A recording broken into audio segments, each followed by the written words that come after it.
तो मैं सोच रहा था फर्स्ट हाफ में ख़त्म कर दें। नहीं, केमिस्ट्री। हाँ, कल की केमिस्ट्री में ज़्यादा सिलेबस नहीं है।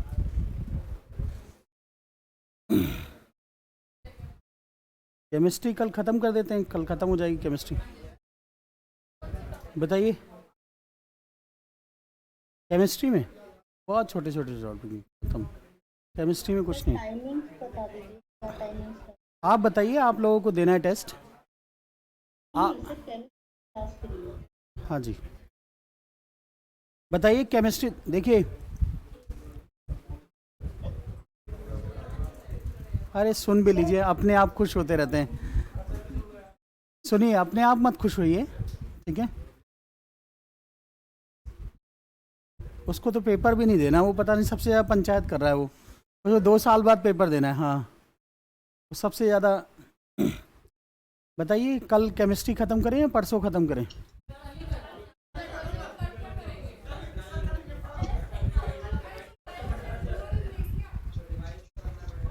कल थोड़ा क्वालिटी का सिलेबस थोड़ा सा देख लीजिए, क्योंकि वो काफ़ी पीछे चल रहा है हाँ इसलिए। जी, वो भी ख़त्म होगा। हाँ जी।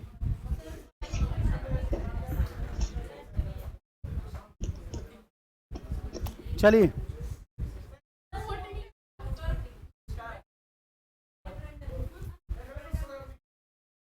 हेलो। हाँ जी, ठीक है ठीक है। चलिए, कोई बात नहीं, बाद में डिस्कस करेंगे, पहले बायो ख़त्म करें।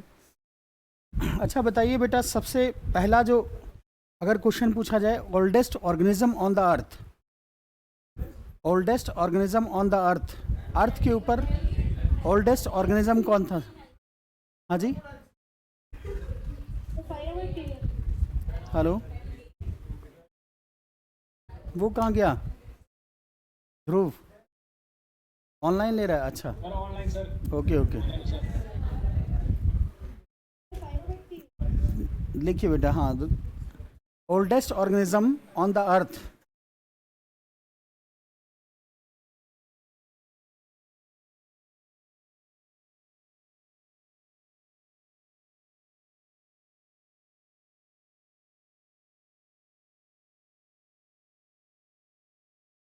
On the earth is blue green algae.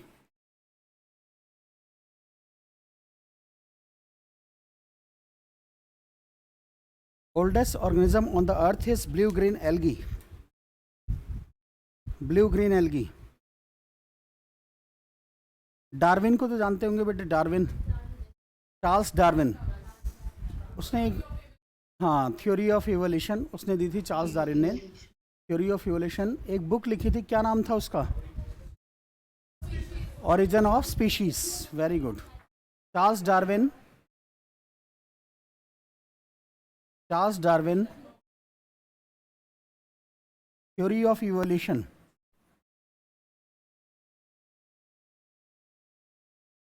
Theory of evolution, origin of species. Book का नाम क्या था? Origin of species.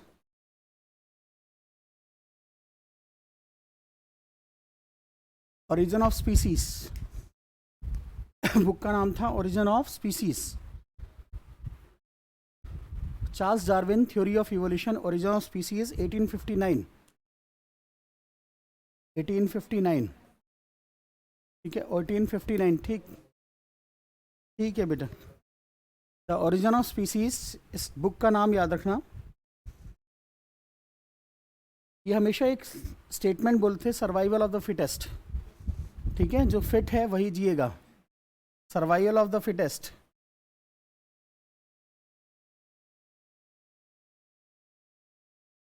इस थ्योरी को थ्योरी ऑफ नेचुरल सिलेक्शन भी बोलते हैं। दिस इज ऑल्सो कॉल्ड, लिख लीजिए, this is also called theory of natural selection. This is also called theory of, हाँ, this theory is also called theory of natural selection. Theory of natural selection, natural selection भी बोलते हैं।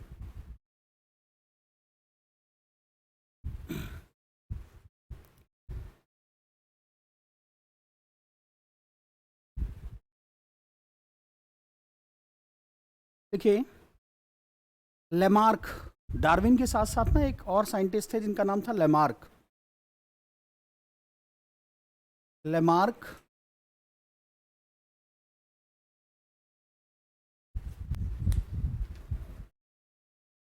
इन्होंने theory दी थी, theory of inheritance of acquired characters.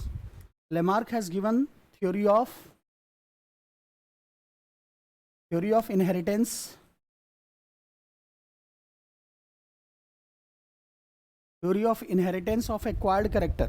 of acquired characters. Theory of inheritance of acquired character. Theory of inheritance of acquired character.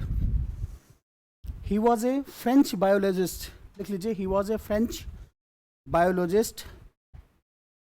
Lamarck was a French biologist.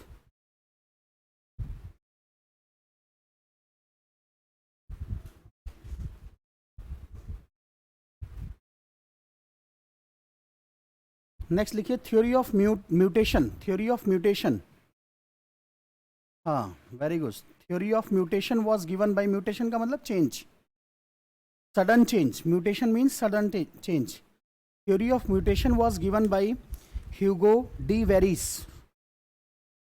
Hugo de Vries.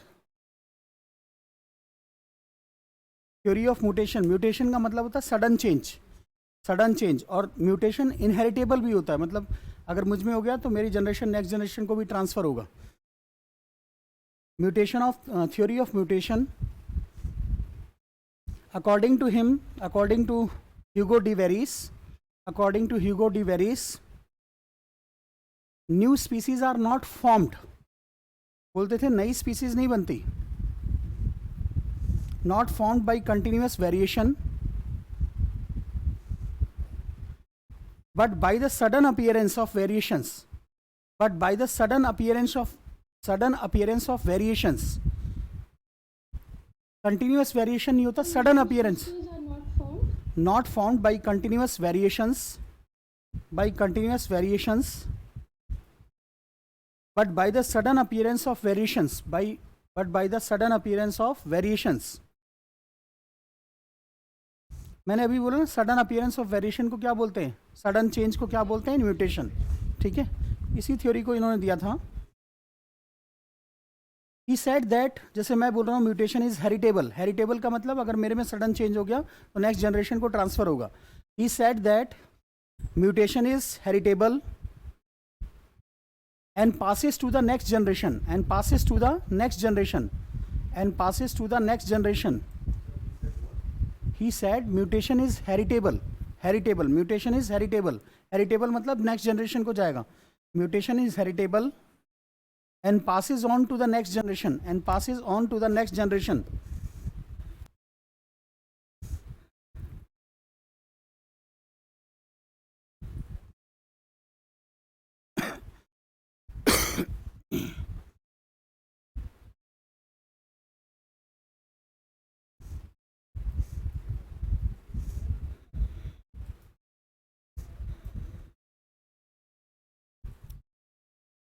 लिख लीजिए।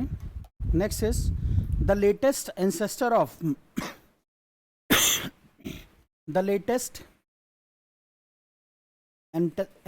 Of human is, बताइए।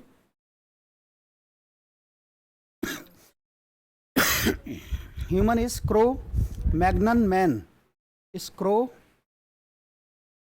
Magnon man, ये याद रखना, crow Magnon man. लिखिए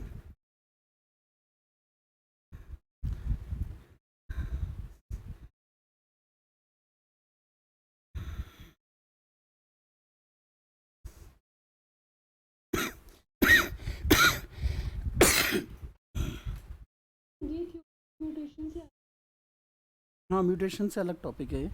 the latest ancestor of human is Cro Magnon man. ये directly question आ जाता है, सीधा आप रट्टा मारना है आपको।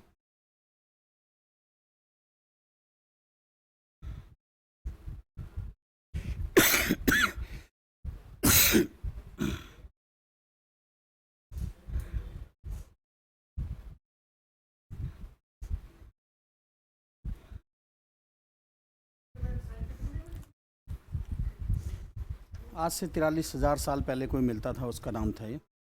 ठीक है, नहीं नहीं, मैन, ह्यूमन बीइंग ही था। ठीक है, ह्यूमन भी डिफरेंट टाइप से इवॉल्व हुआ ना धीरे धीरे, पहले खड़ा हुआ है फिर इस तरह से। नेक्स्ट लिखिए,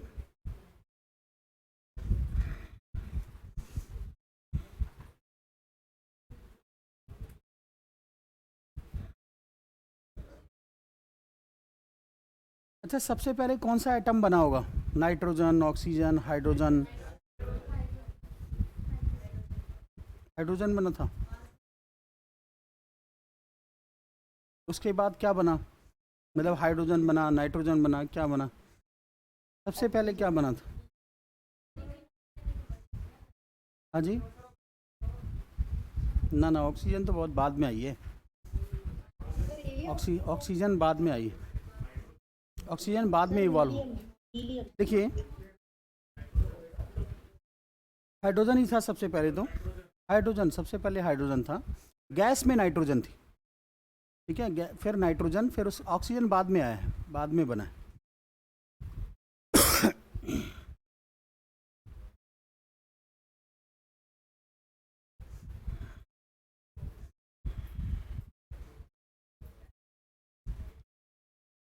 बाकी इससे ज़्यादा आपको ज़रूरत भी नहीं पड़ेगी इसमें।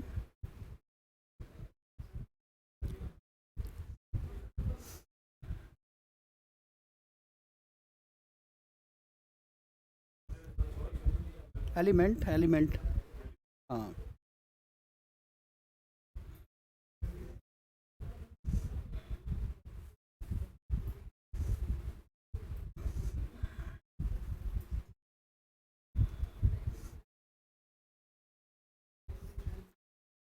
लिखिए आर्कियोपेट्रिक्स, आर्कियो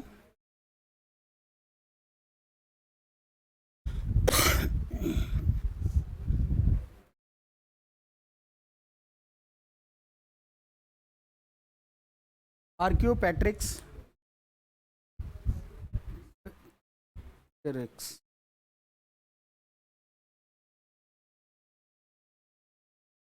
इसके बारे में लिख लीजिए। It is the connecting link between, it is A connecting link between Reptilia and aves.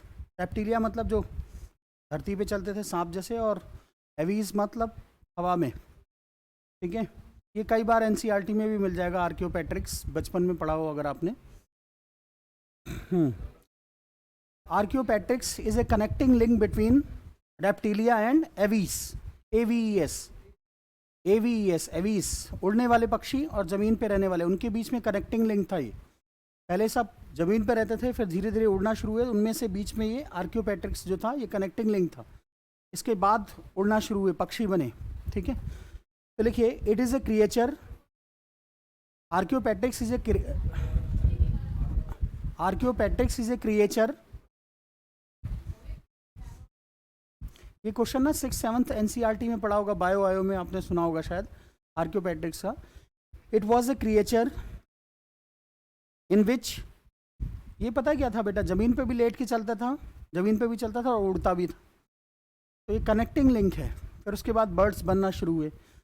ये 6th class 7th class NCERT में शायद बचपन में अगर पढ़ा हो, बायो में, हाँ, या 9th-10th में कहीं पे जरूर था ये Archaeopteryx. It is a creature in which the character of both reptiles, the character of both reptiles and birds, reptiles के भी कैरेक्टर थे इसमें, birds के भी कैरेक्टर थे।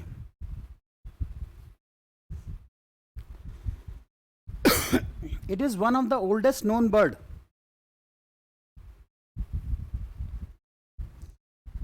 It is the first bird, it is the first bird and modified from reptiles. It is the first bird and modified from the reptiles.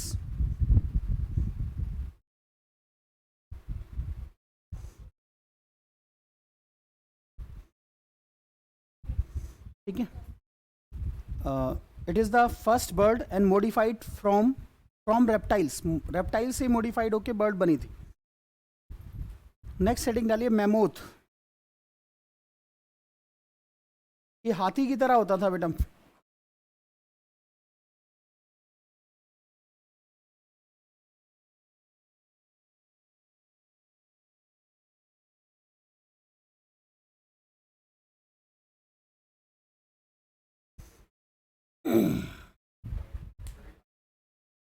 हाँ, ice as वाला, ठीक है। ये बिल्कुल एलिफेंट की तरह होता था, मैमूथ। हाँ, देखिए mammoth is related to, is closely related to African elephant और Asian elephant, is closely related to African elephant और एशियन एलिफेंट।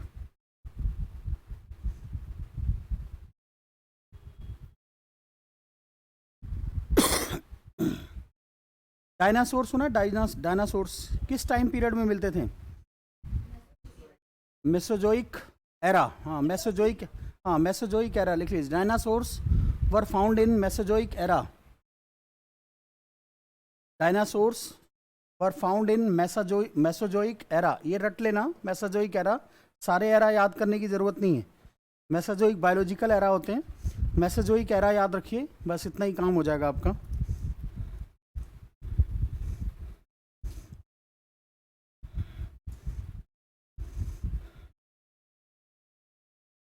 ठीक है, Mesozoic era.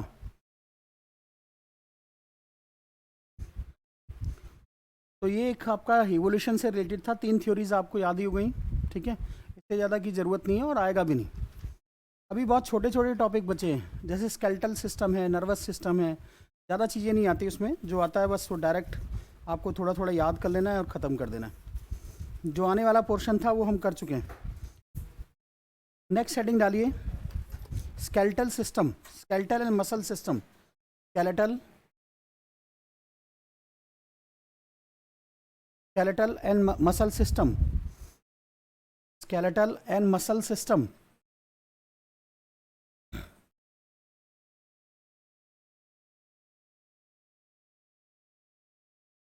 skeletal and muscle system।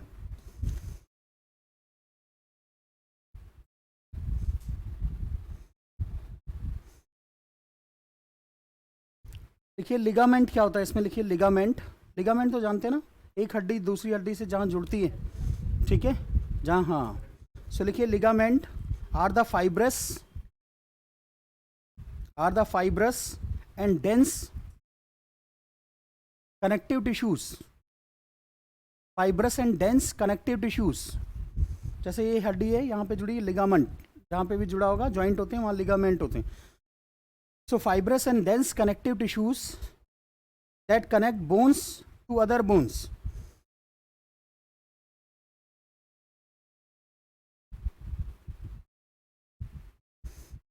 Bones को बोन से कनेक्ट करने वाले पोर्शन को, जो फाइब्रस होता है बीच में, जैसे मान लीजिए ये बोन है, ये बोन है, तो इन दोनों को कनेक्ट कर रहा है तो लिगामेंट, ठीक है। टेंडन किसे बोलते हैं? टेंडन, TAN, जो मसल को लिगामेंट से कनेक्ट करती है, ठीक है। लिखिए टेंडन, TENDON, टेंडन। टेंडन लिखिए, tendon is a tough fibrous connective tissue, tough fibrous connective tissue that connect muscle to bone, that connect muscle to bone और muscle to muscle। मसल को muscle से connect करती है, bone muscle को bone से connect करती है। Muscle to muscle and muscle to bone.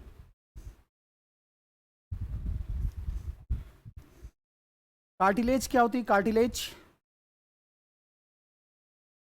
Cartilages. तो लिखिए cartilages are resilient and semi rigid, are resilient and semi rigid connective tissue, resilient and semi rigid connective tissue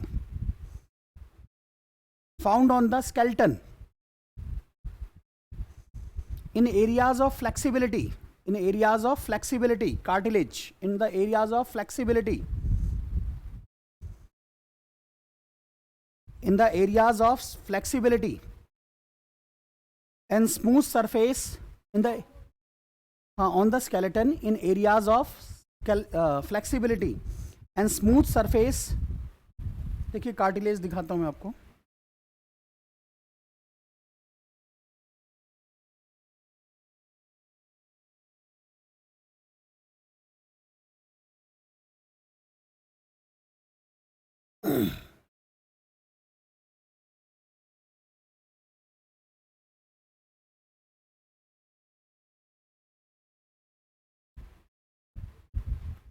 जहाँ पे भी flexibility की ज़रूरत होती है, जैसे ये देख रहे हैं मोड़ने की ज़रूरत है इस तरह से, ठीक है, तो वहाँ पे कार्टिलेज होती है। ये फीमर लिखा हुआ है, टिबिया लिखा हुआ है, ठीक है, हड्डियाँ होती हैं, ये सब नाम होते हैं इनके, ठीक है। लिगामेंट, ये देखिए लिगामेंट है, ये कार्टिलेज है। जहाँ पे अंदर की तरफ फ्लेक्सिबिलिटी की ज़रूरत होती है वो कार्टिलेज होती है। जहाँ पे घूमना होता है, जैसे ये देख रहे हैं, ये घूमना है यहाँ अंदर की तरफ जो होगी, ठीक है, तो ये कार्टिलेज होती है। सो लिखिए and smooth surface support and smooth surface support movement and smooth surface support movement। हाँ जी,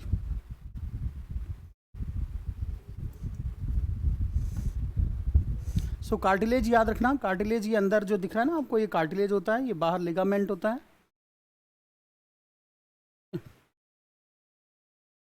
डॉक्टर नहीं बनना, बस इतना ही याद रखो, बहुत है, ठीक है। नेक्स्ट लिखिए bone marrow. Bone marrow,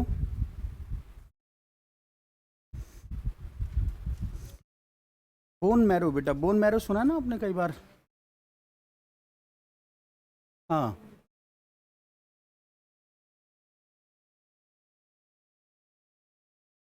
bone marrow, bone marrow कई बार सुना होगा कि बोन मैरो, ठीक है। सो लिखिए बोन मैरो, देख भी लीजिए अब याद रहे शायद।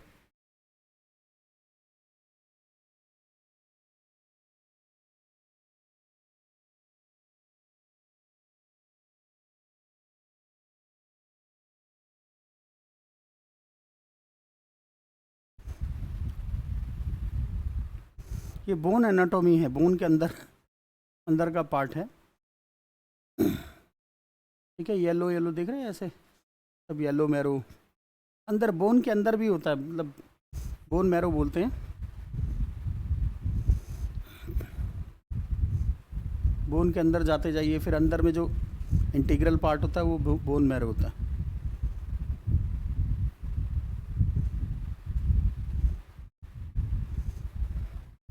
देख रहे हैं, बिल्कुल डीपर में जाएंगे तब ये अंदर की तरफ ऐसे चंदन की लकड़ी की तरह होता है, ठीक है, बोन मैरो, ठीक है, गुटका टाइप का लगा होता है अंदर की तरफ, तो बोन मैरो बोलते हैं उसे। देख रहे हैं कार्टिलेज भी दिखाई दे रही है ऊपर, ठीक है, बोन मैरो साफ साफ दिखाई दे रहा होगा उसमें, कैसे ये।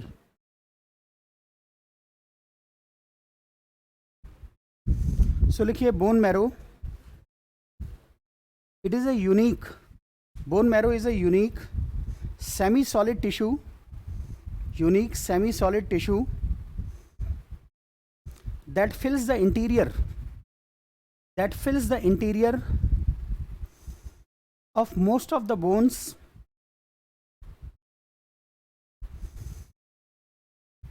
बोन्स के अंदर वाला पार्ट, मैंने बोला ना जैसे चंदन का टुकड़ा होता है, बोन के बिल्कुल अंदर का पार्ट होता है वो, ठीक है। Most bones is referred as bone marrow, उसको हम बोन मैरो बोलते हैं, bone marrow. There are two types of bone marrow, दो तरह के होते हैं, एक तो येलो बोन मैरो होता है, लिख लीजिए, there are two types of bone marrow, one is yellow bone marrow, second is red bone marrow, red bone marrow, yellow bone marrow and second is red bone marrow. Yellow bone marrow के बारे में लिख लीजिए, yellow bone marrow, yellow bone marrow contains of adipose tissues, fatty tissues होते हैं ना, जिसको triglyceride बोलते हैं, adipose tissue, contains of adipose tissue, adipose tissue, contains of adipose tissue, fatty tissues, and triglyceride, triglyceride, triglyceride,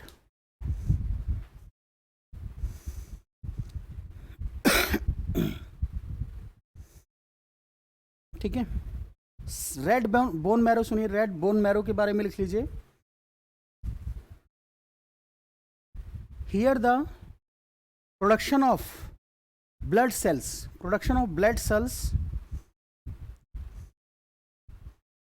takes place, इसी red जो bone marrow होता है इसी में प्रोडक्शन ऑफ ब्लड सेल्स होता है। आरबीसी, डब्ल्यूबीसी सब यहीं बनती है बेटा। RBC, WBC and platelets are formed, red RBC, WBC and platelets are formed in red bone marrow. कई बार क्वेश्चन आ जाता है कि कौन से बोन मैरो में प्लेटलेट्स, आरबीसी, डब्ल्यूबीसी ये सब बनती है, तो आंसर क्या होगा? Red bone marrow.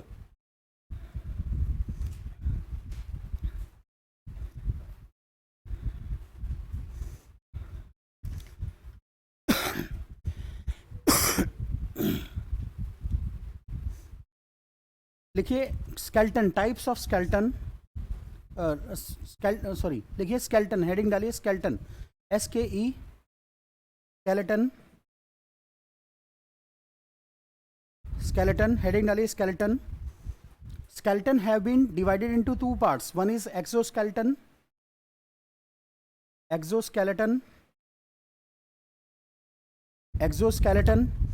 and second is endoskeleton.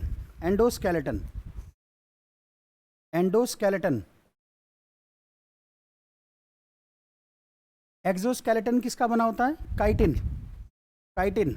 बहुत स्ट्रांग होता है, काइटिन का बना होता है। Endoskeleton is made up of cartilage and bones.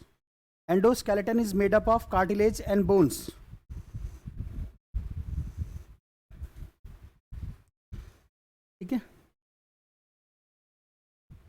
Heading डालिए बोन्स, बस इतना ही लिखना, ज़्यादा नहीं लिखना बेटा, ज़्यादा ज़रूरत ही नहीं है आपको। ठीक है, बोन्स के बारे में लिखिए, बोन्स के बारे में। Bone is a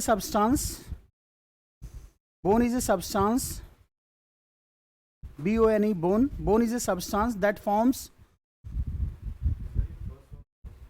exoskeleton, chitin, CHITIN, material होता है काइटिन। एक्सोस्केलेटन बाहर का जो ढांचा बनता है ना, हाँ जी, हाँ वो कवर भी इसी से बना होता है, काइटिन से बना होता है, बहुत स्ट्रॉन्ग मटेरियल होता है। सो लिखिए bone is the substance that forms the skeleton of the body. Bone is composed of calcium phosphate and calcium carbonate.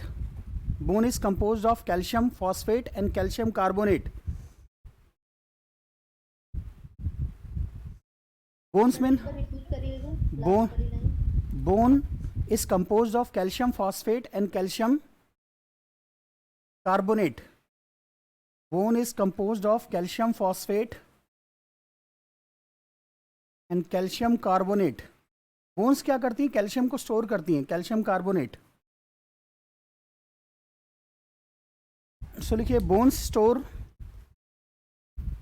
Calcium,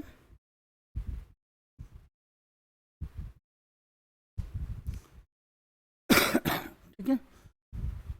collagen सुना होगा आपने, कोलेगन क्या होता है? Collagen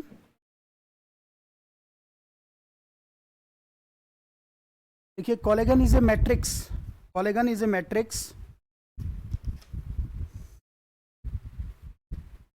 or protein, structural protein which is found in bones. Collagen is a protein which is found in bones. हाँ जी, structural protein, it is a kind of structural, collagen is a kind of structural protein found in bones. Bones में मिलता है, collagen बोलते हैं।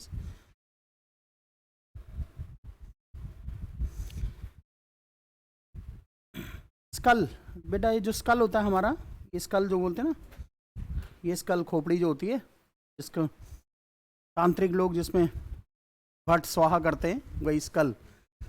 Heading डालिए school. इसमें कितनी हड्डियां होती हैं? हाँ जी, लिखिए there are basically 22 bones.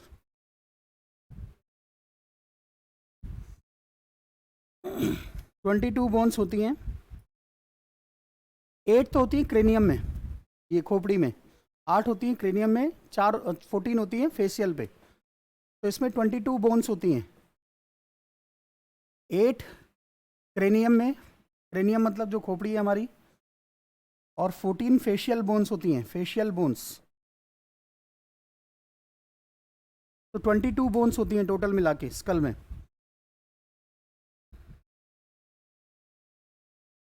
Years में कितनी बोन्स होती हैं? हाँ जी, 3 बोन्स होती है। कितनी हो गई? 2, 6।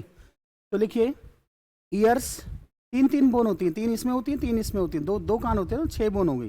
तो ईयर्स 3 बोन्स इन ईच, 6 हो गया।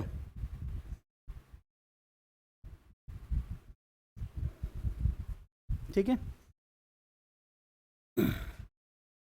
बाकी बेटा बहुत ज़्यादा रिप्स में कितनी बोन्स होती हैं? हमारा जो रिप्स होता है, रिप्स में कितनी बोन्स होती हैं?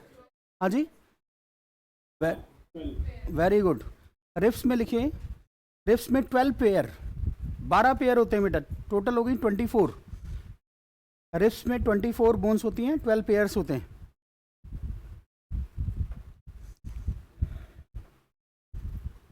ठीक है।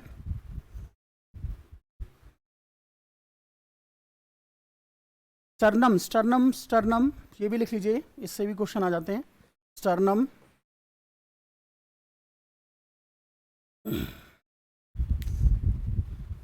लिखिए it is A breast bone, breast bone एक ही बोन होती है। ठीक है, हाँ, तो एक ही बोन होती है, single. Is a long flat bone, it is a long flat bone located in the central part of the chest. बीच में लोकेटेड होती है बेटा, बीच में लोकेटेड होता है, central part of the chest. One flat bone located in the central part of the chest. Chest के central part में ये लोकेटेड होती है, सिंगल बोन होती है। It serve as a keystone of the rib cage, पूरे rib cage को maintain करके रखती है, बीच में होती है बिल्कुल यहाँ पे। ठीक है, तो बीच में दोनों रिब केज को मेंटेन करके रखती है। And stabilise the skeleton, skeleton को क्या करती है? स्टेबलाइज करती है।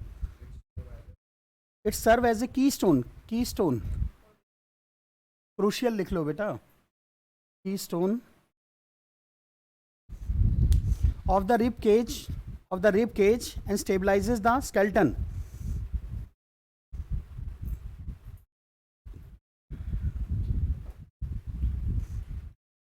और ज़्यादा बोन्स रटने की ज़रूरत नहीं है।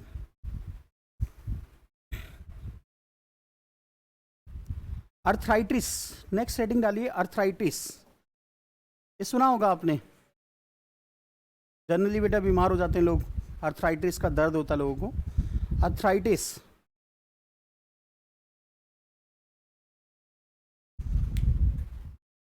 It is used to describe pain, swelling, pain swelling. जोड़ों में दर्द नहीं होता, बूढ़े लोग हो जाते हैं तो अर्थराइटिस, हाँ, वो बोलते हैं तेल कम हो जाता है क्या, हाँ, इन्फ्लेमेशन हो जाता है, हाँ बिल्कुल। तो लिखिए क्या हुआ? गोड्डे, ये क्या बोल रहे हैं? गोड्डे खराब हो गए, अच्छा जो भी है, घिस गए गोड्डे। तो डिस्क्राइब पेन, हाँ अब तो नए डल जाते हैं। Describe pain, swelling and stiffness in a joint और जॉइंट्स। अर्थराइटिस याद रखना,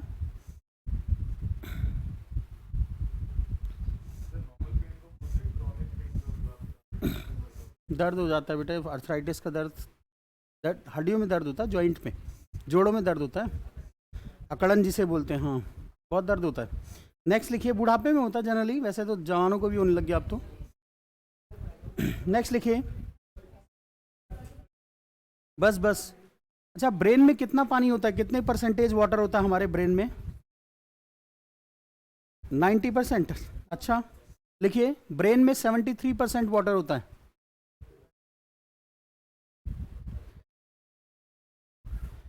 लंग्स में कितना वाटर होता है? 83%। स्किन में कितना वाटर होता है? 64%। स्किन में 60, लंग्स में 83%, स्किन में 64%, बोन्स में 31%,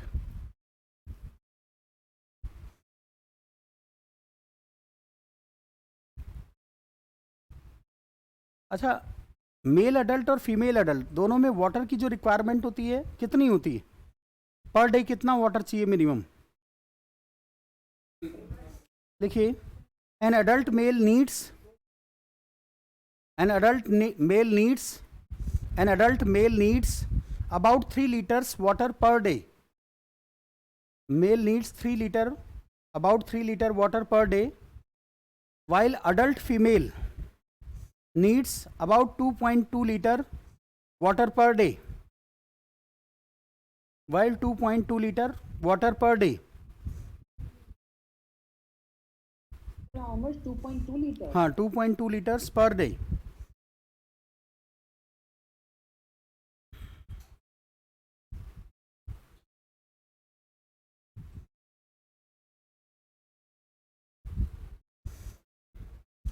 अभी मैंने बताया था कैल्शियम फॉस्फेट जो है ना वो हड्डियों में मिलता है आपका, कैल्शियम कार्बोनेट और कैल्शियम फॉस्फेट।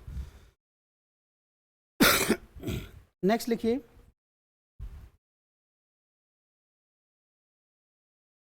हार्डेस्ट सब्सटेंस हमारी बॉडी में क्या होता है? इनेमल, दांतों के ऊपर जो परत होती है टीथ के ऊपर, उसको इनेमल बोलते हैं। ठीक है,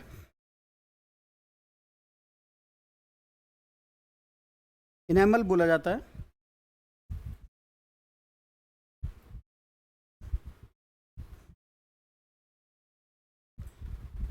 लिखिए,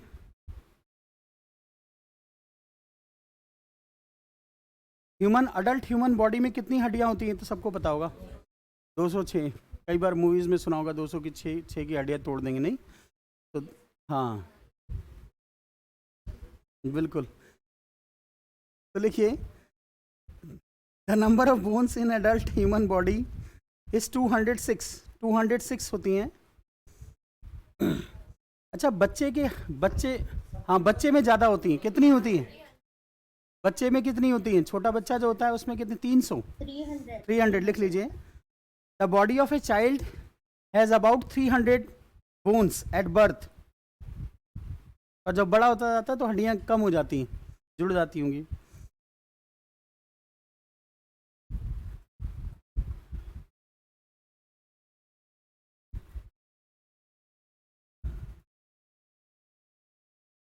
smallest bone in the body कौन सी है? हाँ जी, हाँ स्टेपीज, यहाँ कान के पास होती है, अंदर ईयर जो मिडिल ईयर होता है ना उसी में होता है। ठीक है, उसी में होता है स्टेपीज। स्मॉलेस्ट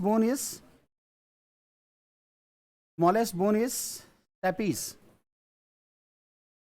कल के टेस्ट में यही क्वेश्चन आ जाएगा, smallest bone is steppes.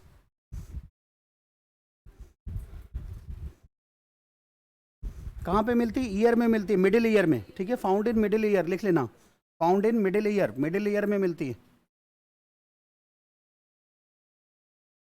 Middle ear में। बेटा हिप जॉइंट पे एक सर्जरी होती है, उसको क्या बोलते हैं? आर्थ्रोप्लास्टी बोलते हैं। Arthro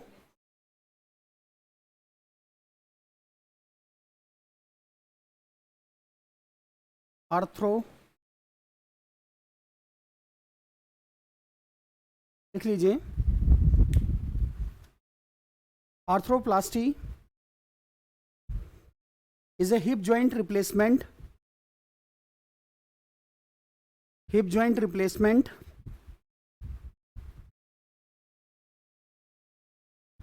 with a synthetic implant platinum के बने होते हैं, आजकल तो प्लेटिनम के लगाते हैं।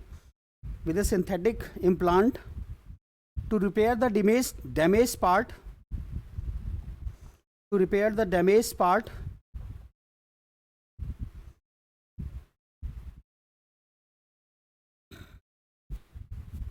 ठीक है, damaged part that cause pain, hip joint replacement बोलते हैं इसको।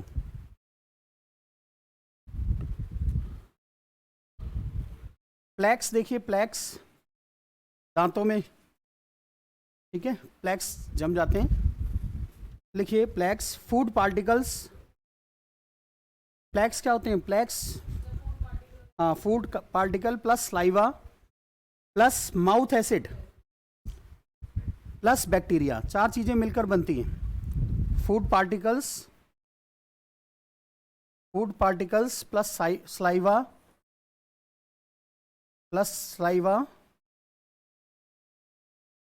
Plus mouth acid plus bacteria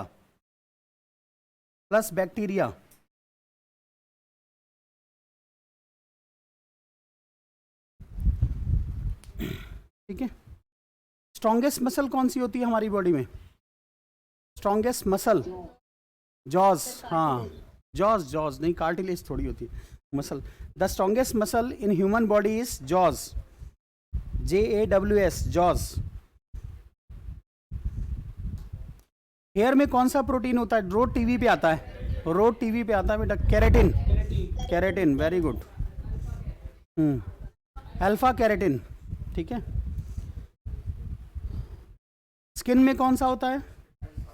लिख लीजिए, alpha keratin is a protein present in skin also, skin में भी मिलता है अल्फा कैरेटिन।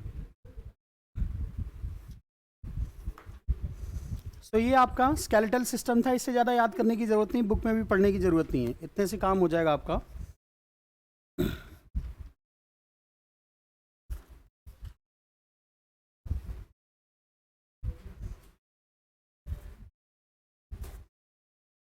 नेक्स्ट लिखिए नर्वस सिस्टम, हेडिंग डालिए नर्वस सिस्टम। नेक्स्ट लिखिए नर्वस सिस्टम।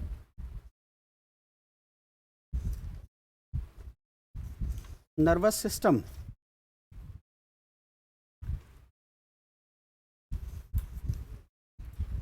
नर्वस सिस्टम से पहले ना एक डेफिनेशन लिख लीजिए। लिख लिया? चलो कोई बात नहीं, तो नर्वस सिस्टम ही लिख लो फिर, कोई बात नहीं, रहेगा नहीं।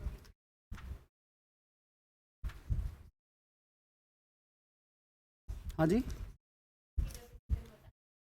नहीं छोड़ दीजिए, अभी हो जाएगा।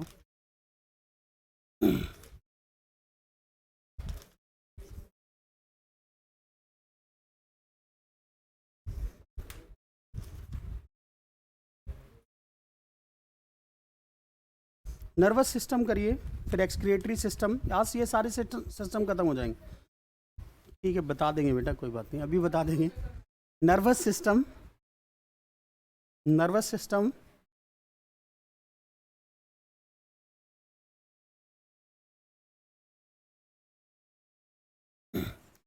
ज़्यादा ब्रेन नहीं पढ़ना, बस थोड़ा थोड़ा पढ़ना है, जितना आपके काम की ज़रूरत है, उससे ज़्यादा ज़रूरत ही नहीं है।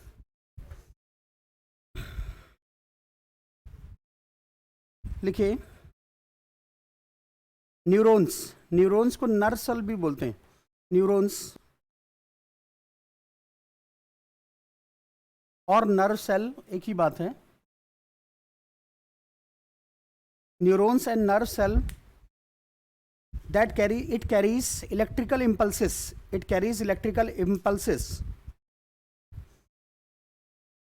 Neurons are the basic unit of nervous system.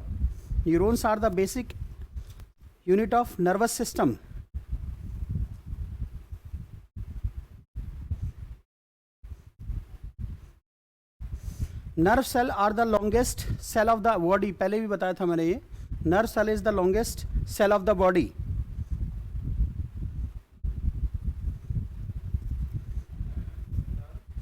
Nerve cell is the longest cell of the body. Nervous system has two major parts. एक को बोलते हैं सेंट्रल नर्वस सिस्टम, एक को बोलते हैं पेरिफेरल नर्वस सिस्टम। एक को बोलते हैं सेंट्रल नर्वस सिस्टम CNS, एक को बोलते हैं peripheral nervous system PNS। Central nervous system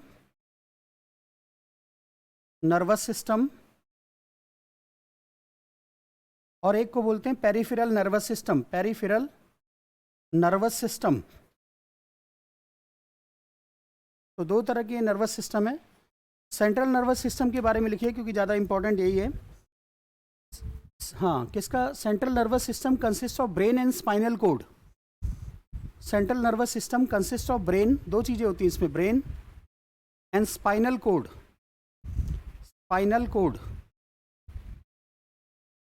central nervous system, कई बार क्वेश्चन आया कि सेंट्रल नर्वस सिस्टम किनसे मिलकर बनाता है? ब्रेन और स्पाइनल कोड से मिलकर बनता है। Peripheral nervous system consist of nerves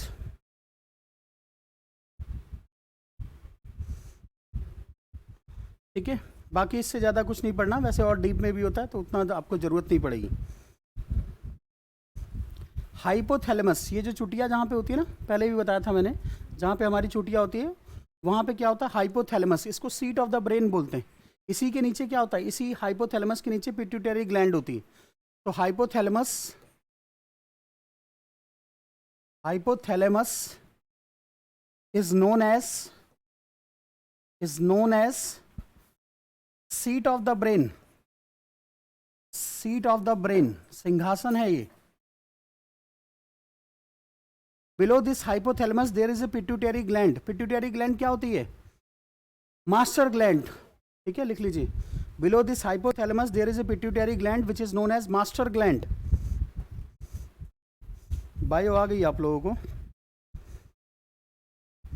नहीं आई? मोहित अब हिमाचल घूमोगे तो कहाँ आएगी बेटा, नहीं? नेक्स्ट लिखिए,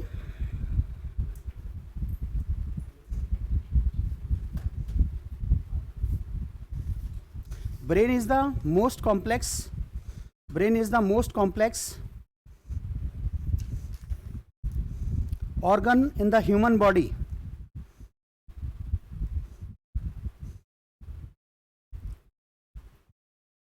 ब्रेन कंसिस्ट ऑफ सेरिब्रम, अब देखिए ब्रेन को देखिए,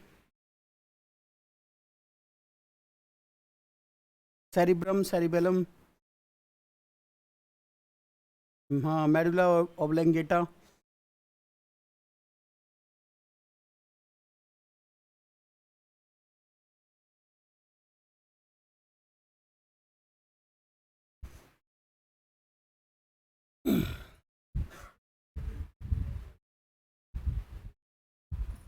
ये देखिए बेटा, ब्रेन स्टेम, स्पाइनल कोड, ये स्पाइनल कोड होती है, ये सेरेबेलम होता है, ये कॉर्टेक्स है ऊपर का, क्रेनियम ये होता है, ठीक है। ये जो बीच में ऐसे ऐसे धागे से ये है ना, बीच में ऐसे, नहीं चाउमीन नहीं, ये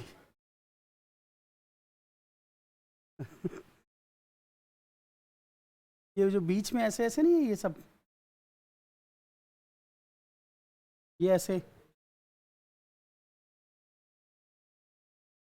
ये बीच में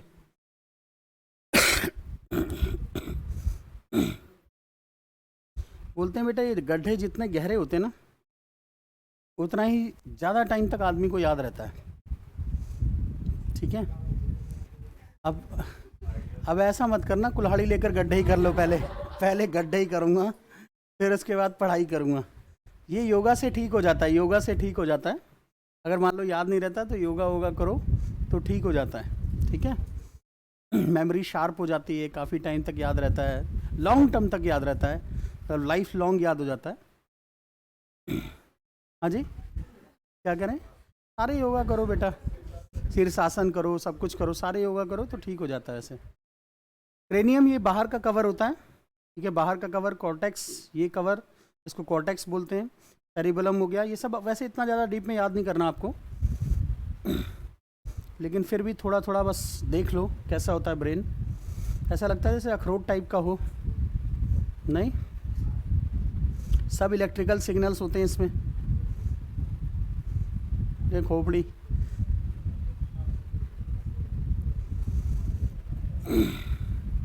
फ्रंटल लोब, ये सब खैर ज़रूरत नहीं है आपको, सब ब्रेन से ही चल रहा है काम।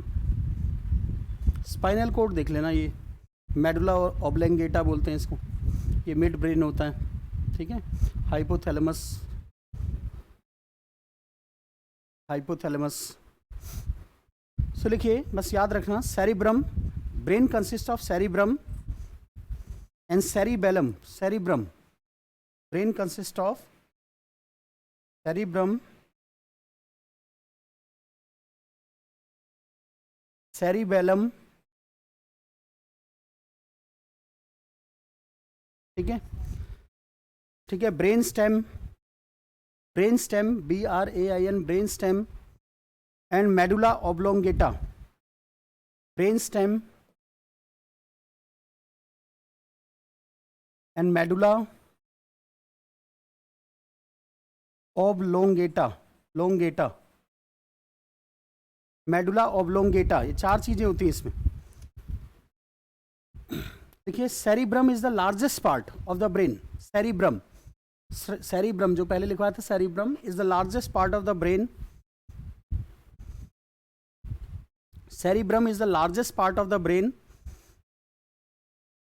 सेरिबेलम, सेरिबेलम के बारे में लिख लीजिए, receives information from the sensory nerves, receives cerebellum receives information from the sensory system,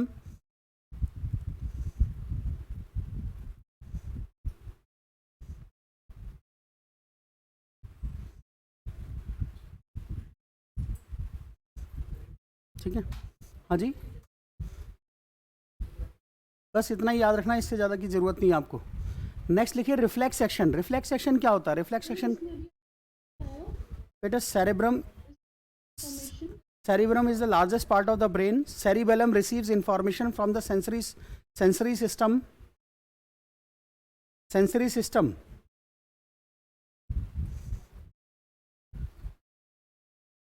अच्छा, ब्रेन हार्ट को रेगुलेट करता है कि नहीं करता?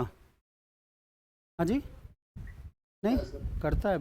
ब्रेन ही तो सब कुछ रेगुलेट करती है, ठीक है। हार्ट बीट को रेगुलेट करता है।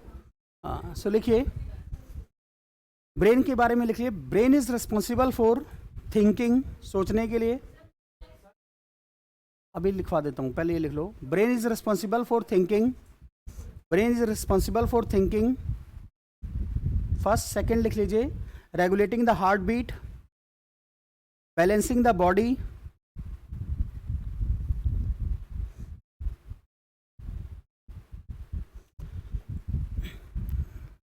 नेक्स्ट हेडिंग डालिए रिफ्लेक्स एक्शन। हाँ, जैसे चल रहे हैं बैलेंस है, ठीक है। रिफ्लेक्स एक्शन, रिफ्लेक्स एक्शन क्या होता है? मान लीजिए बेटा कोई, हाँ क्विक एक्शन, बिल्कुल, stimuli, very good. Quick action, मान लीजिए कोई आंख की तरफ ऐसे करता है, हमारी आंखें बंद हो जाती है ना, तो ये क्या रिफ्लेक्स एक्शन है? Quick action, quick response to the stimuli. Reflex action is quick response to the, quick response to the stimuli, to the stimuli।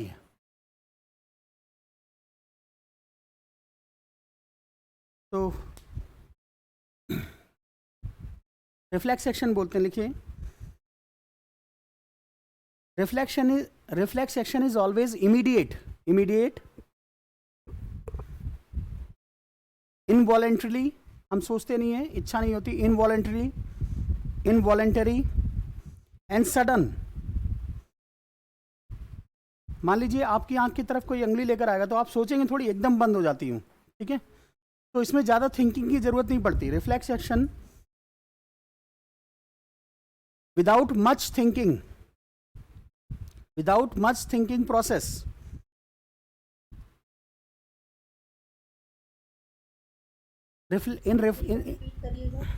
Reflex action without much thinking process, without much thinking, reflex action happen without much thinking process, ठीक है। बहुत ज़्यादा सोच के नहीं होता reflex action. लिखिए, in case of reflex action, spinal cord, जो ब्रेन का स्पाइनल कोड होता है, that play major role. Spinal cord play major role.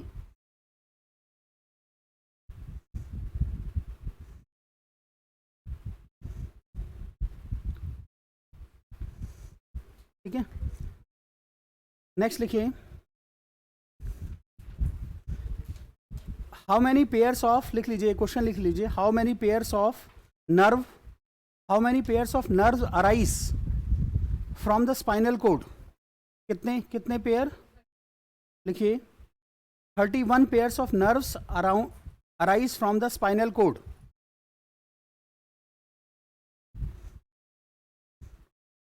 Reflex action कहाँ पे होता है, कहाँ से शुरू होता है? स्पाइनल कोड, ठीक है।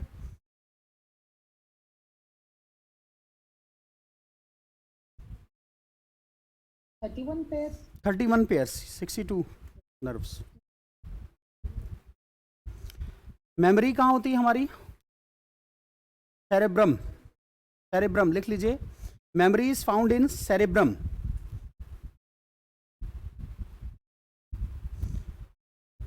अगर हम थर्स्टी हों, प्यासे हों, तो कहाँ? हाइपोथैलेमस लिख लीजिए। Thirst centre is located in hypothalamus. Body temperature को कौन रेगुलेट करता है? बॉडी टेम्परेचर को कौन रेगुलेट करता है? Hypothalamus. So body temperature is regulated by hypothalamus.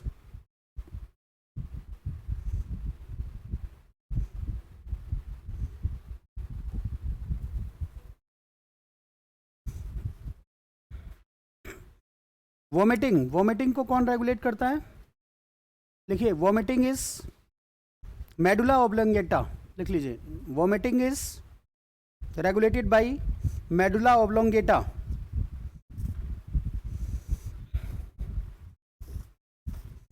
Medulla oblongata, oblongata बस।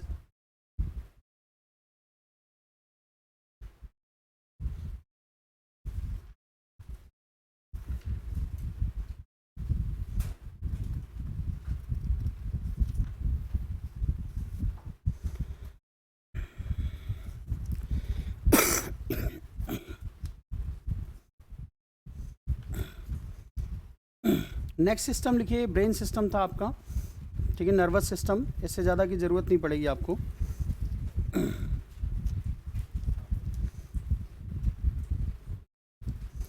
एक डेफिनेशन लिख लीजिए, रेस्पिरेटरी कोशेंट, RQ बोलते हैं इसे, respiratory quotient.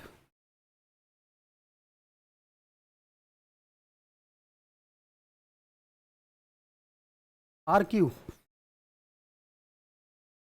Respiratory quotient is equal to volume of CO2 evolve, CO2 जितना हम बाहर एक्सहेल करते हैं, evolve volume of O2, oxygen, oxygen जितना हम लेते हैं, कंज्यूम्ड,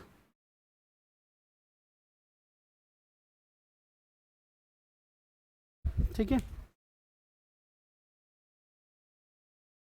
तो ये रेशो जो होती है, इसको हम क्या बोलते हैं? रेस्पिरेटरी कोशेंट बोलते हैं। रेस्पिरेटरी कोशेंट वैल्यू लिख लीजिए, रेस्पिरेटरी कोशेंट वैल्यू इंडिकेट्स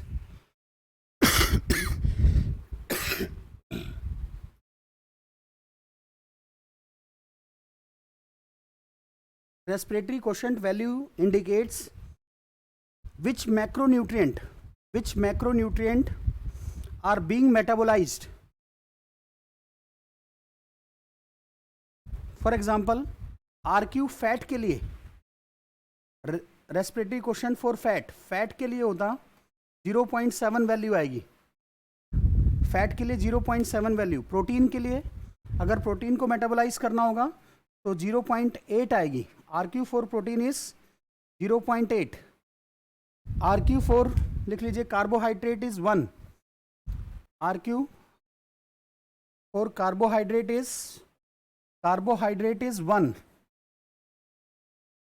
1 होगा। It is measured by, RQ is measured by Ganong's respirometer. Ganong's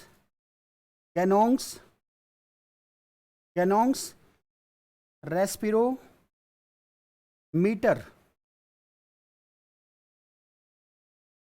Ganong's respirometer, RQ इससे मेजर किया जाता है, ठीक है। सो RQ का सीधा फॉर्मूला है volume of CO2 evolve divided by volume of O2 consumed. RQ for fat is 0.7, RQ for protein is 0.8, RQ for carbohydrate is 1.0, and RQ this is measured by Ganong's this respirometer। हाँ जी बोलिए, कुछ बोल रहे थे?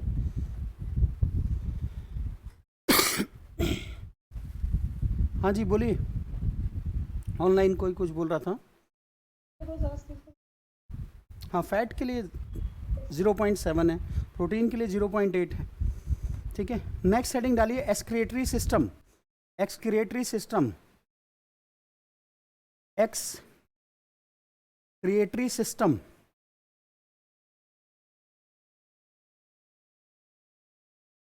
excretory system. Excretion is a process by which waste is eliminated from an organism.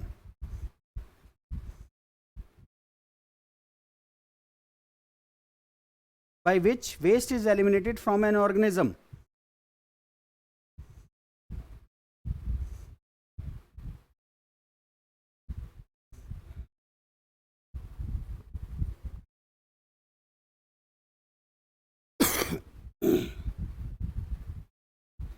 आपने बेटा ये diagram देखा होगा एक्सक्रीटरी सिस्टम का. जो किडनी होती है ना, ब्लैडर से अटैच्ड होती है.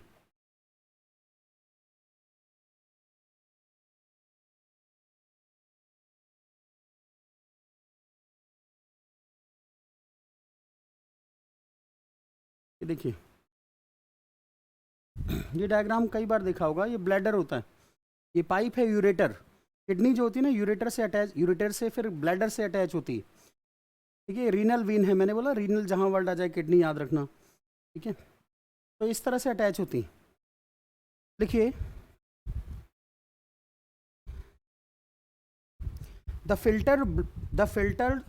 filtered blood is carried away from the kidney by the renal vein. By the renal vein.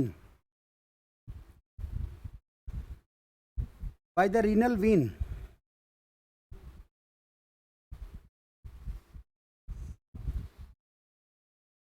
ठीक है. Each kidney is attached to ureter. ये जो पाइप जुड़ा हुआ है, each kidney is attached to ureter that carries excreted urine. That carries excreted urine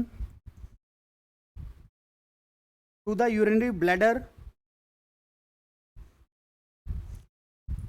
The urinary bladder collects and stores the urine.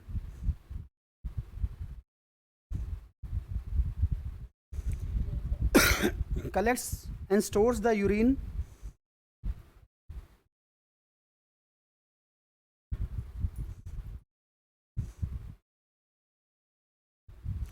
Kidney removes the nitrogenous waste from the blood. Kidney खराब हो जाए तो आपकी body में जहर ही जहर, urea हो जाएगा. Kidney removes the nitrogenous waste from the blood, and this is done with the help of 1 million, about 1 million nephrons. Nephrons होते हैं हर किडनी में ना, nephrons होते हैं, वो रिमूव करते हैं. नेफ्रॉन्स मोस्ट इंपॉर्टेंट है. किडनी नेफ्रॉन्स से बनी होती है, नेफ्रॉन्स. और नेफ्रॉन्स क्या करते हैं, जो नाइट्रोजनस वेस्ट होता है उसको रिमूव कर देते हैं. नाइट्रोजनस वेस्ट होता है उसको रिमूव कर देते हैं.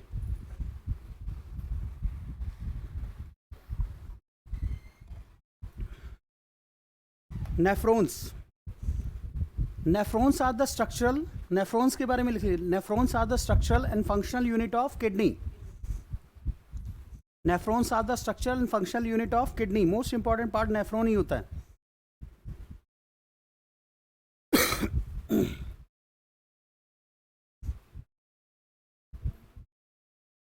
Nephrons act as a filter inside the kidney. ऐसे जैसे फिल्टर नहीं छानता है, वैसे nephrons act as a filter in the kidney.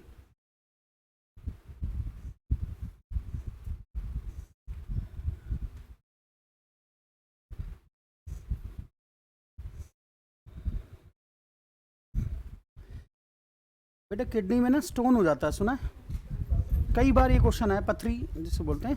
तो वो किस चीज़ की बनी होती है, कैल्शियम ऑक्जेलेट. वेरी गुड, कई बार क्वेश्चन आया ये कि किडनी में जो स्टोन होता है वो किसका बना होता है, कैल्शियम ऑक्जेलेट बोलते हैं उसे. तो लिखिए, in some cases excess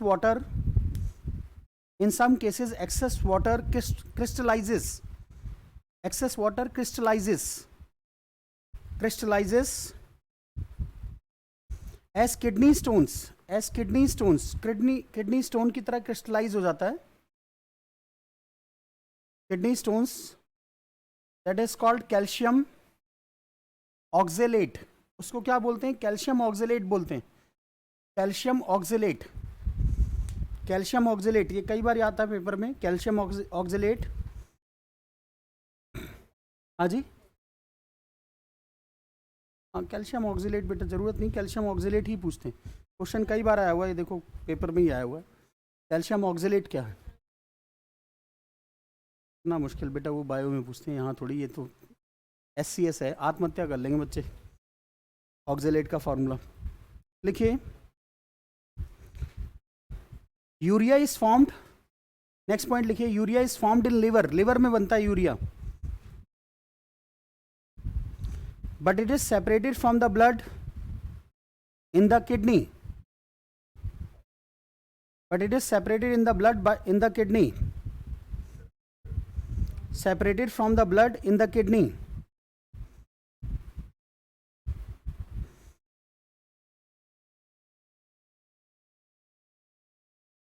urine is acidic in nature, pH value कितनी होती है यूरिन की?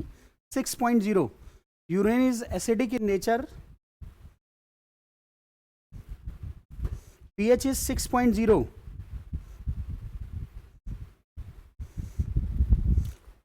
नेक्स्ट लिखिए, the pale yellow colour, the pale yellow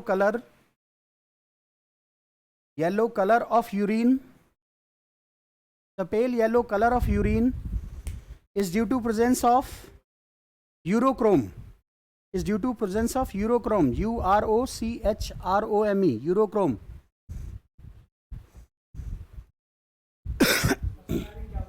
urochrome, urochrome।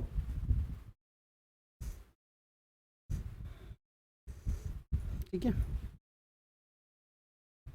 Next लिखिए,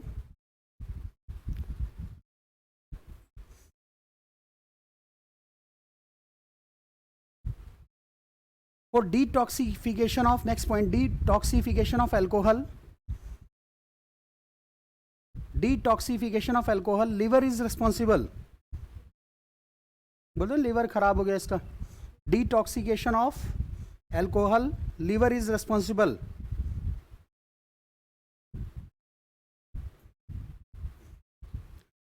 नेक्स्ट पॉइंट, पॉइंट फॉर्म में रट लेना बेटा इनको सबको, लिखिए, excretion of average urine, excretion of, हाँ average urine in the adult human body, हाँ 1.5 लीटर लिख लीजिए, excretion of average urine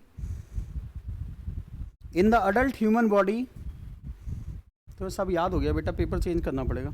excretion, excretion of 100 में से 100 ही ले आओगे। एक्सक्रिएशन, नेक्स्ट पॉइंट लिखिए, एक्सक्रिएशन ऑफ एवरेज यूरिन, अच्छा, excretion of average urine in the adult human being is around 1.5 liter per day।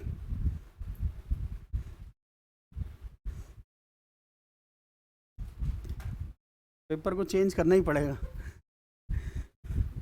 पता चला कल बहुत सारे लोगों के 100 में से 100 आ गए। हाँ गिफ्ट की, देखो भाई अपना इंटरेस्ट तो देखना ही पड़ता है ना। हाँ जी, नहीं, हाँ इसीलिए तो,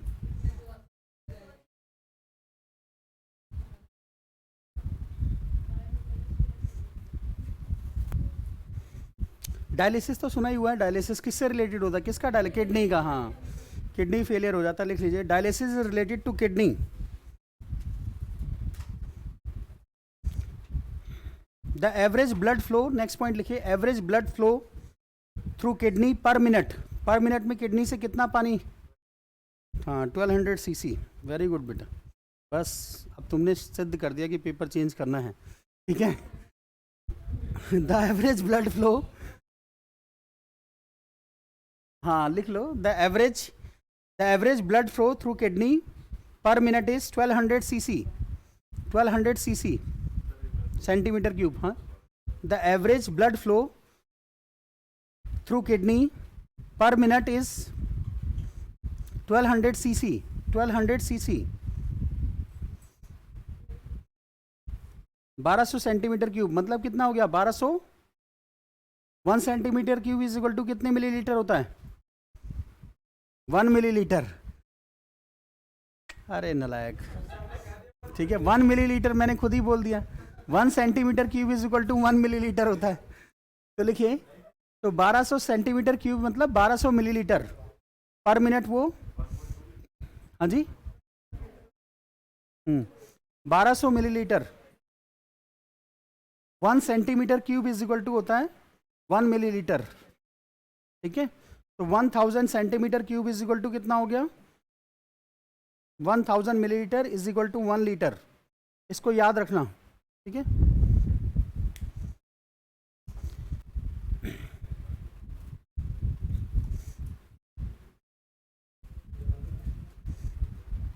कैल्शियम ऑक्जेलेट जरूर याद कर लेना, ये क्वेश्चन कई बार आया हुआ है पेपर में, ठीक है। कैल्शियम ऑक्जेलेट जो किडनी में स्टोन होता है वो किसका बना होता है, कैल्शियम ऑक्जेलेट का बना होता है, ये जरूर याद कर लेना, ये क्वेश्चन कई बार आया हुआ है पेपर में और रिपीट होता है सेम क्वेश्चन, ठीक है।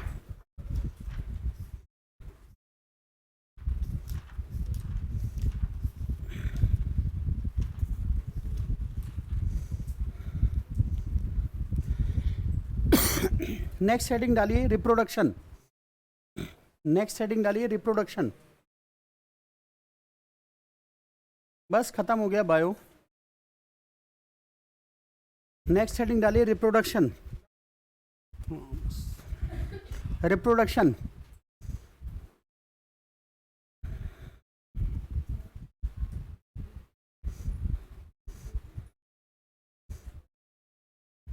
बेटा विवी पेरेस क्या होता है, विवी पेरेस, दो चीजें सुनी होंगी, एक विवी पेरेस और दूसरा ओवी पेरेस। विवी पेरेस और ओवी पेरेस क्या होता है, इन दोनों में अंतर। विवी पेरेस का मतलब जो बर्थ बच्चों को देते हैं, ठीक है, चाइल्ड बर्थ होता है ऐसे बच्चे, और ओवी पेरेस हाँ जो एक्स को बर्थ देते हैं, ठीक है। तो लिखिए विवी पेरेस मीन्स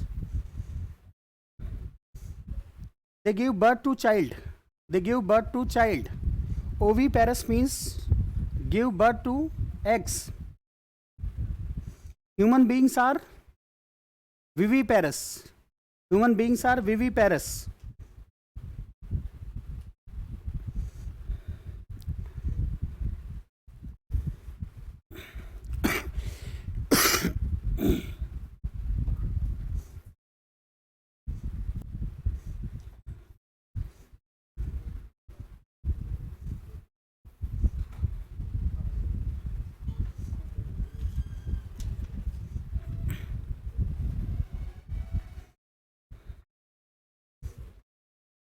बेटा स्पर्म जो है ना ओवम से फर्टिलाइज होता है, कहाँ पे फर्टिलाइज होता है, फेलोपियन ट्यूब, लिख लीजिए इन फेलोपियन ट्यूब फीमेल्स में होती है बेटा फेलोपियन ट्यूब, सो लिखिए फेलोपियन ट्यूब, अच्छा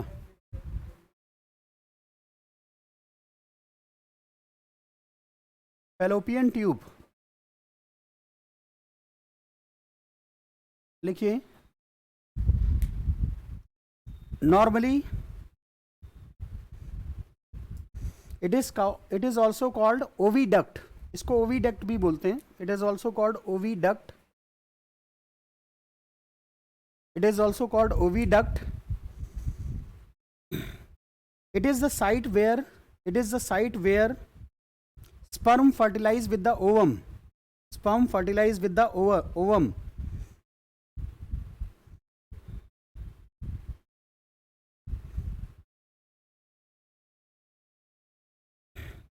देखिए after 4 to 5 weeks of fertilization, after 4 to 5 weeks of fertilization,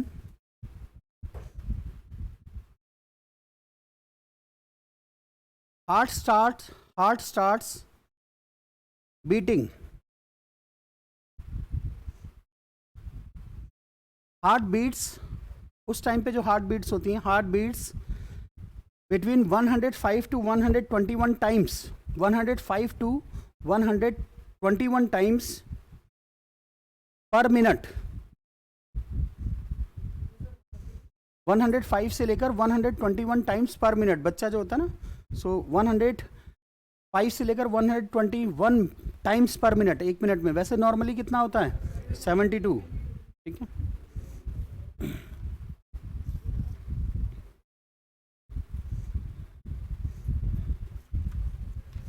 next लिखिए, amnion is a membrane, is a membrane, amnion is a membrane that covers the embryo. Embryo की चारों तरफ ना एमनायन की membrane बनी होती, एमनायन that covers the embryo, हाँ it is the membrane, amnion is a membrane that covers the embryo which protect the embryo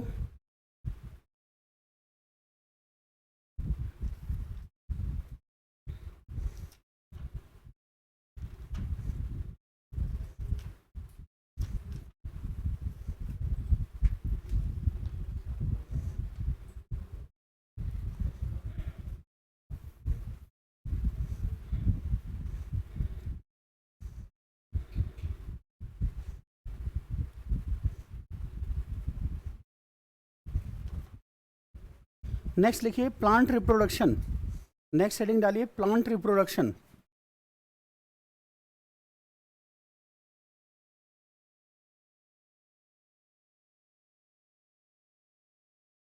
plant reproduction,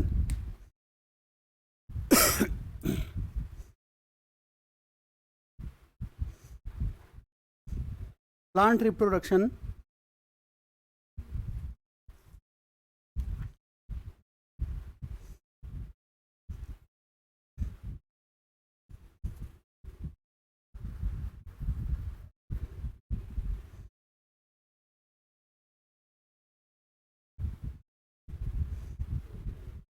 sugarcane जानते हैं बेटा, शुगर केन, शुगर केन में सीड होता है या क्या होता है? शुगर केन कल्टीवेशन कैसे किया जाता है? बर्ड्स नहीं, ये शुगर केन, मान लीजिए शुगर केन है तो इसके स्टम को है ना ऐसे कट किया जाता है और फिर उसको सो के, हाँ वेजिटेटिव प्रोपेगेशन, बिल्कुल बिल्कुल, स्टेम कटिंग होती है, स्टेम को कट करके उसको किया जाता है। तो लिखिए in case of sugarcane, बस बस बस, in case of sugar cane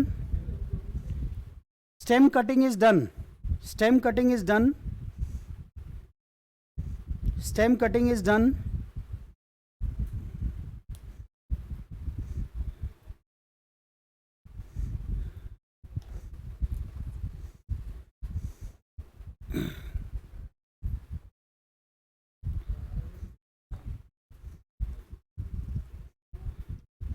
बाकी इससे ज़्यादा की ज़रूरत नहीं है आपको।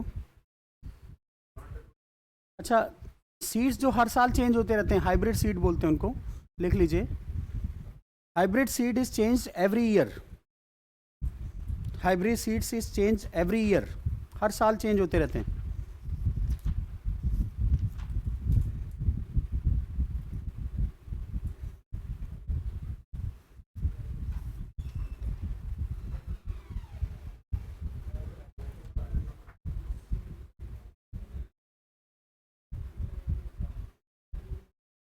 इबोला जो है ना, इबोला, इबोला, इबोला वायरस का नाम इबोला क्यों रखा गया है? हाँ जी,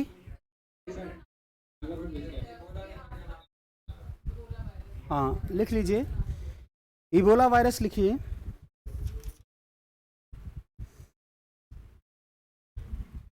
Ebola virus is named as Ebola because it was found near the river Ebola. कहाँ पे ये river? DRC, and this river is in Africa, बहुत बड़ा, Democratic Republic of Congo, DRC, this river is found in Democratic Republic of Congo, DRC बोलते हैं, वहां पे ये मिलता है।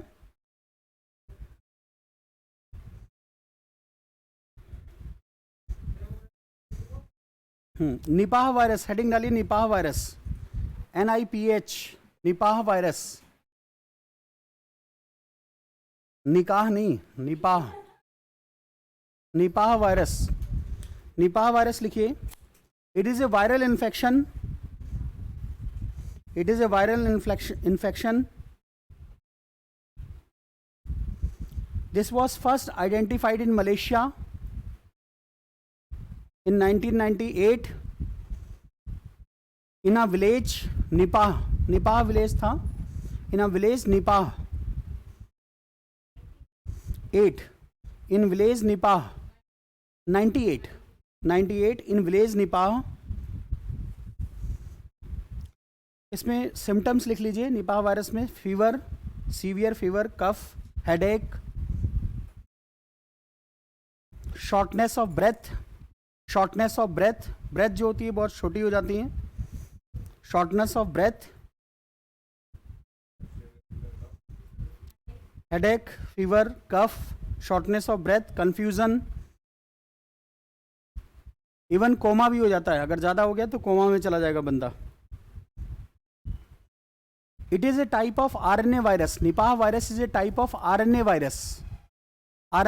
It is a type of RNA virus.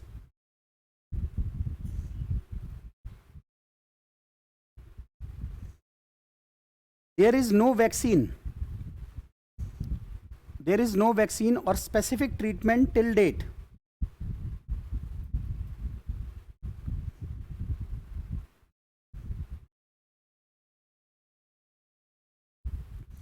ठीक है, नेक्स्ट हेडिंग डालिए एंडेमिक. एंडेमिक क्या होता है? एंडेमिक लिख लीजिए, regularly found among particular people. Endemic, regularly found among particular people in a certain area. ठीक है, एंडेमिक बोलते हैं. एपिडेमिक बोलते हैं. एपिडेमिक लिखिए, epidemic, epidemic, the rapid spread. Epidemic लिखिए, the rapid spread of a particular disease. The rapid spread of a particular disease to a large number of people.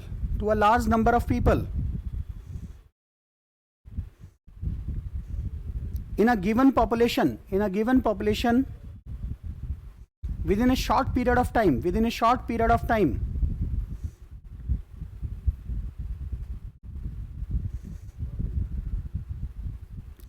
Pandemic क्या होता है? बहुत सारी कंट्रीज को इफेक्ट करता है. ठीक है, लिख लीजिए, spread across a large region.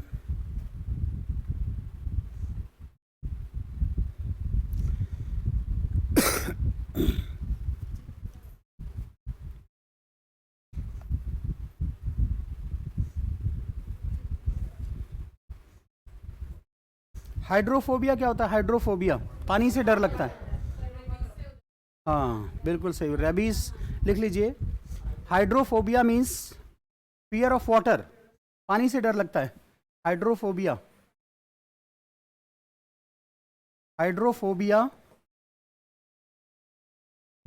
Fear of water. Such type of patient get afraid from river, lake and sea. Hydrophobia is the old name of rabies. Get afraid from? River, lake, sea, इनसे डर लगता है उसे. River हो गया, lake हो गया, सी हो गया. Hydrophobia is the old name of rabies. Rabies किसके काटने से होता है? डॉग्स. हाँ, रेबीज कुत्ता, बिल्ली, ये सब जो है. So hydrophobia is the old name of rabies, which is a viral disease. बेटा रेबीज बहुत खतरनाक बीमारी होती है. लाइट से भी डर लगता है. अंधेरे में रहता है बंदा, वो अंधेरे में ही रहता है, आवाज़ से बहुत डर लगता है, मतलब एकांत में ही रहना पसंद करता है. पानी से डर लगता है, अंधेरे में रहना, मतलब वो उसके लाइट भी उसको बेकार लगती है और अंत में मर ही जाता है. ठीक है, इंजेक्शन लगते हैं अभी तो. So rabies which is a viral disease, ठीक होता है. टाइम पे लगवाना है बेटा, ऐसा थोड़ी.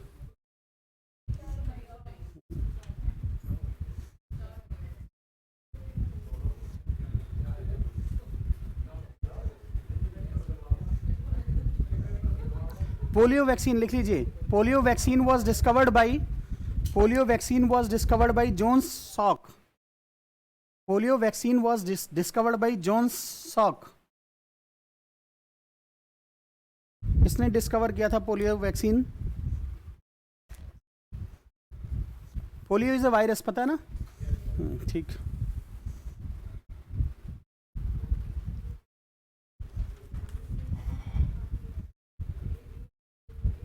डीपीटी का टीका जानते हैं? डीपीटी का टीका लगता है, डिप्थीरिया, पर्ट्यूसिस एंड टेटनस का। वेरी, बस सब याद है आपको तो।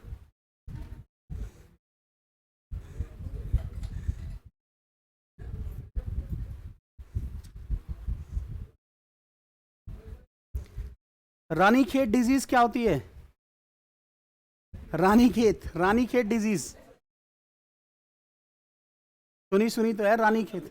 हाँ जी, रानीखेत डिजीज। अच्छा, रानीखेत डिजीज लिखिए। Ranikhet disease is related to chicken. It is highly infectious.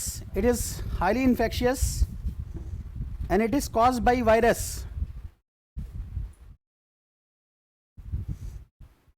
Caused by virus. Father of immunology किसको बोलते हैं?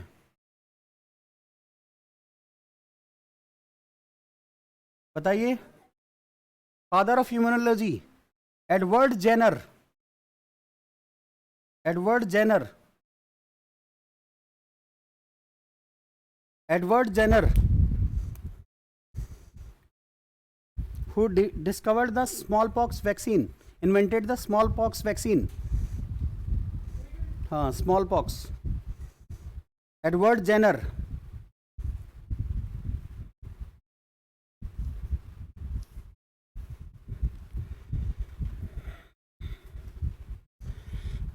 आजकल मोदी जी ना, अभी रेडियो, बेटा सुबह सुबह रेडियो में सुना होगा आपने शायद, सुनते तो है नहीं, ठीक है, रेडियो तो बिल्कुल नहीं सुनते होंगे। सो मोदी जी आजकल फुट एंड माउथ डिजीज़, जानवरों में होती है ना, खुर की बीमारी होती है, तो उस पर बहुत ज़्यादा फोकस कर रहे हैं। तो FMD बोलते हैं उसे, फुट एंड माउथ डिजीज़। लिख लीजिए, foot and mouth disease is a viral disease. इसको स्टार मार्क कर लेना, पता चला यही पेपर में आ गया। Foot and mouth disease is a viral disease that affect animals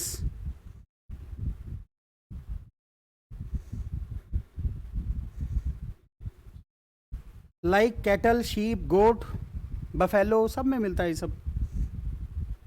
pig, sheep,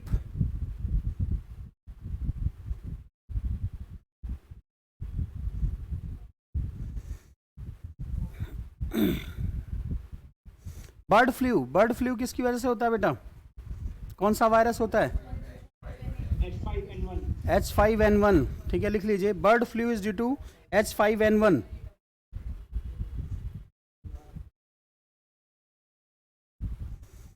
H1N1 की वजह से क्या होता है? Swine flu.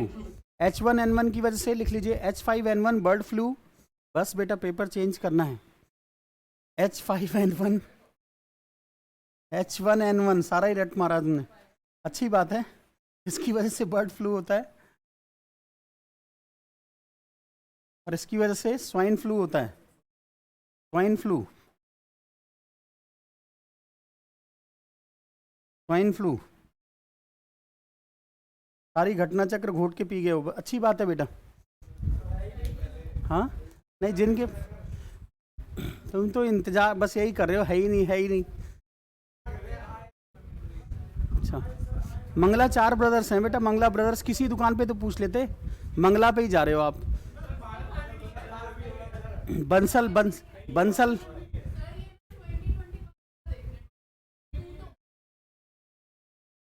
चलिए जो भी है।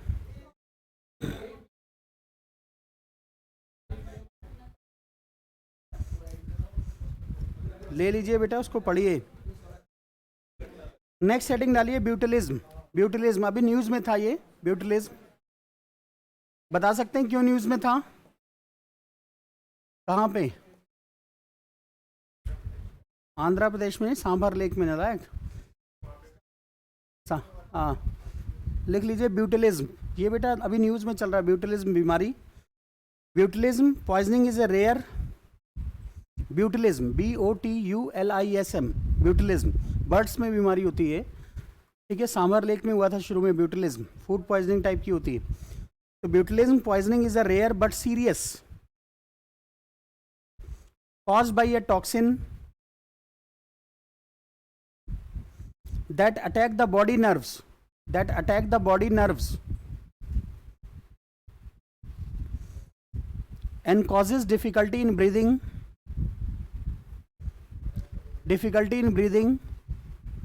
comma, muscle paralysis हो जाता है, muscle paralysis and even death.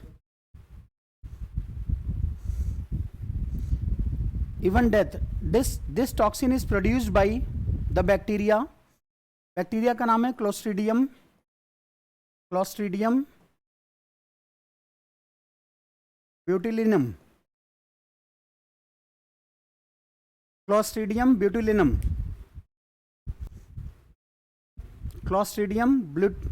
ब्यूटिलिनम, ये बैक्टीरिया क्या करता है, एक टॉक्सिन प्रोड्यूस करता है जिसकी वजह से बीमारी होती है। और बर्ड्स में अभी ये सांभर लेक जो है ना, जयपुर के पास सांभर लेक है, वहाँ पे बहुत सारी साइबेरियन क्रेन्स और ये सब मर गई थी इसकी वजह से।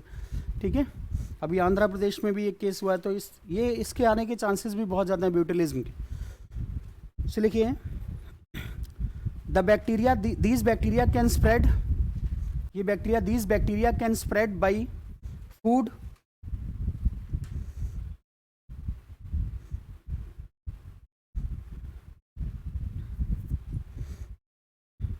ठीक है। तो ये ब्यूटिलिज्म याद रखना है। नेक्स्ट लिखिए सल्फा ड्रग्स, हेडिंग डालिए सल्फा ड्रग्स, सल्फा ड्रग्स। क्या होती है सल्फा ड्रग्स? लिखिए sulfa drugs are used to cure, the disease caused by bacteria,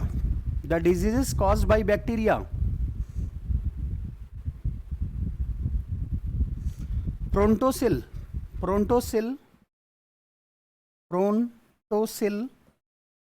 was the first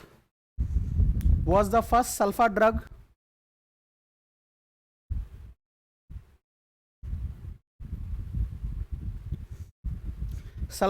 also called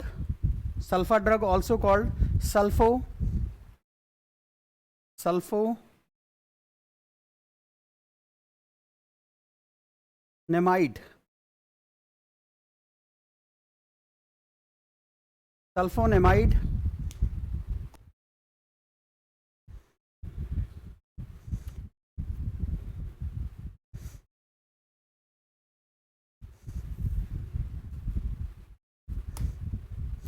food poisoning किसकी वजह से होता है? साल्मोनेला। ठीक है, food poisoning is due to salmonella bacilli, एक बैक्टीरिया होता है साल्मोनेला,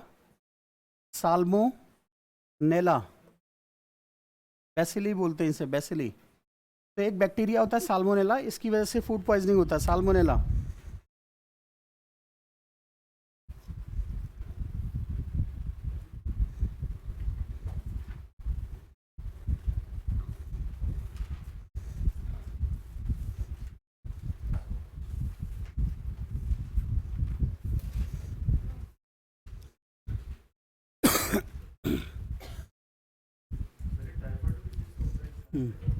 टाइफॉइड, वो साल्मोनेला टाइफोसा होता है, वो बैक्टीरिया साल्मोनेला टाइफोसा होता है, साल्मोनेला बेसिली है।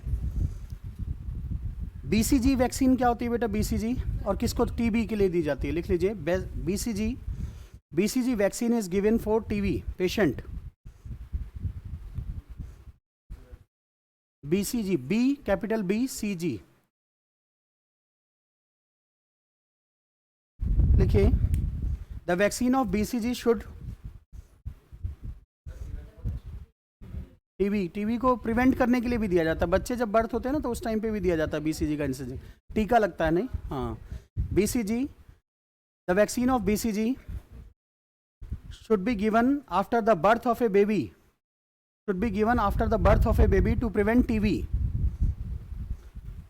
TB,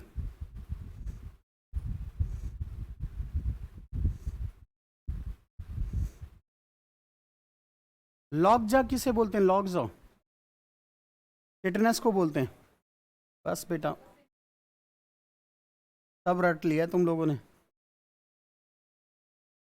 टिटनेस को लॉकजा बोलते हैं, LOCKJW। बहुत अच्छा किया है। लेप्रोसी किसकी वजह से होता है? वायरस की वजह से, बैक्टीरिया की? लेप्रोसी बैक्टीरिया की वजह से होता है, लिख लीजिए। हाँ लिख लीजिए बेटा,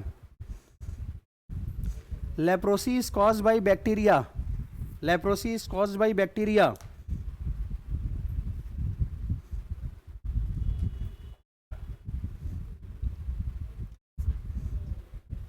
leprosy is caused by bacteria.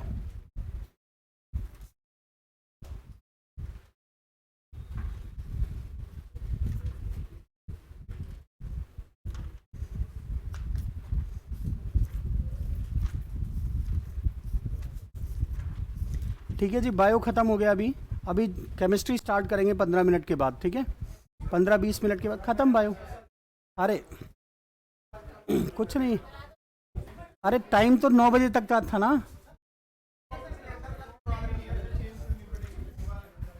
नहीं, बुक क्या चेंज करनी पड़ेगी? कुछ नहीं, बायो फिनिश हो गई।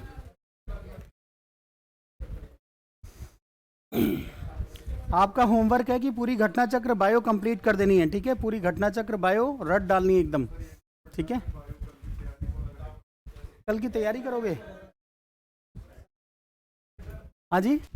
अरे 9 बजे तक क्लास थी यार, क्लास तो 9 बजे तक थी ना। हाँ तो बस, अगर बायो पढ़ाता रहता तो बैठे रहे। केमिस्ट्री अलग अलग। कंफ्यूज क्यों हो गए? इसमें कौन सा कंफ्यूजन वाली बात? हाँ अभी तो 2 घंटे हैं, वही तो कह रहा हूँ, अभी तो 7 ही बजे हैं। 15 मिनट के बाद मिलते हैं केमिस्ट्री के साथ। हाँ जी चलिए, ठीक है, अभी थोड़ी देर के बाद मिलते हैं, केमिस्ट्री स्टार्ट करेंगे।